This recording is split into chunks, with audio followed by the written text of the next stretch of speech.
मुंबईसह संपूर्ण जगाचाच पारा प्रचंड वाढल्यामुळे वृक्ष संवर्धनाचा संदेश मोठ्या प्रमाणात जगभरामध्ये दिला जातोय।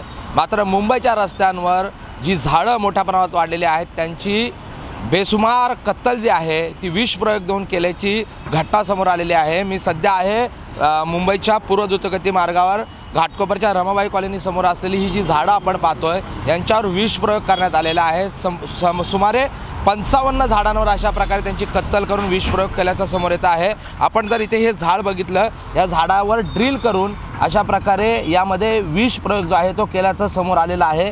एकूणच या रस्त्यावर आपण जर बघितलं तर पूर्व द्रुतगती मार्गावर मोठ्या प्रमाणात सामाजिक संस्था असतील, मुंबई महानगरपालिका ज्या आहेत त्यांनी विविध प्रकारची झाडं लावलेली होती। त्यामध्ये पामटेल असेल, त्याचबरोबर सुबाबळ असेल, वड, पिंपळ अशा प्रकारची जी झाडं आहेत, सुबाबळीची झाडं आहेत, अशी मोठ्या प्रमाणात झाडं या ठिकाणी लावण्यात आलेली होती।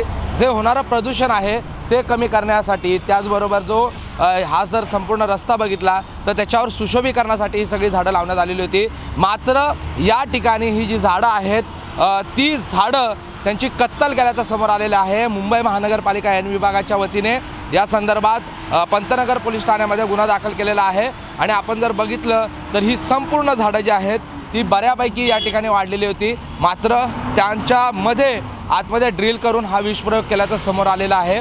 या प्रकरणी आता पंतनगर पोलीस पुढे तपास करतीलच। मात्र मुंबईमध्ये अशा प्रकारे मोठ्या प्रमाणात जी झाडं आहेत त्यांच्या कत्तलीचे प्रकार समोर येत असताना वृक्षप्रेमी जे आहेत ते रोष व्यक्त करताना दिसत आहेत। 50 ते 55 झाडं जी आहेत ती या ठिकाणी कापली गेलेली होती आणि त्याचबरोबर त्यांच्यावर विष प्रयोग करून ती मारली गेल्याची जे आहे ते समोर आलेलं आहे।